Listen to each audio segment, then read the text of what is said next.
Hi, I'm Marianne Bonetti, and I'm pruning my Pee Gee Hydrangea, or the Hydrangea Paniculata.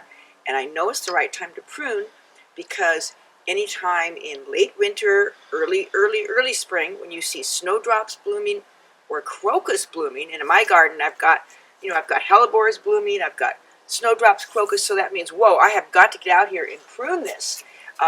This is a hydrangea that is not the big round mop head. This is the kind with the pointed blooms, and they're creamy white, the same family as like the Bobo hydrangea, which is a shorter growing one. This one, it's been trained into a tree shape, and it took me about 30 years to get it with this big, nice tall trunk and all these branches. But here's what you guys I want to really teach you today. You can let this thing just go and not prune it, which I've done sometimes, and then you get lots of little branches. And the little branches have lots of little flowers like this, small blooms.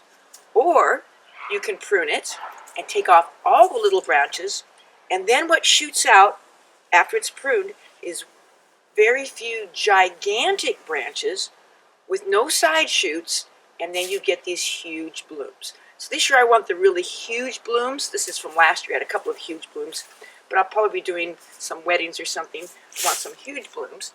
So I like to just use a pole pruner, and this one is really cool because I can stand on the ground.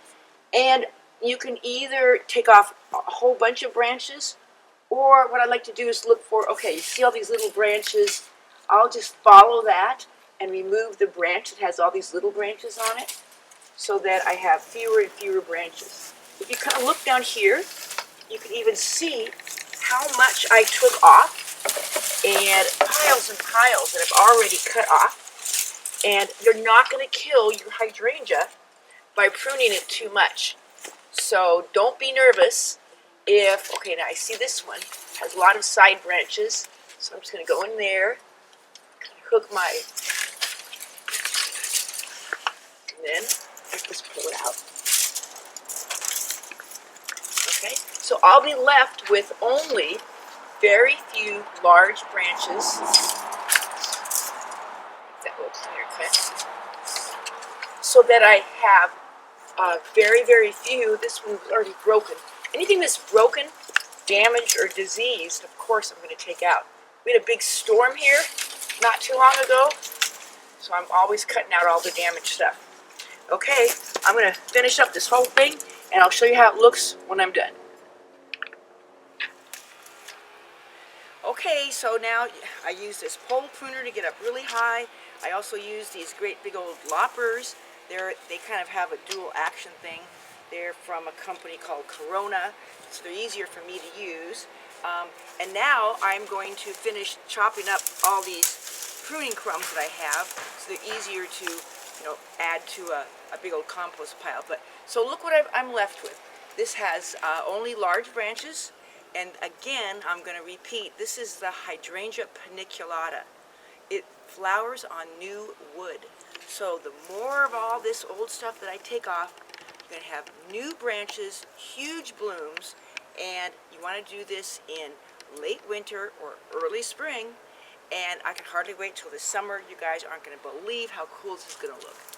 This has been Marianne Bonetti with Easy Answers for Great Gardens.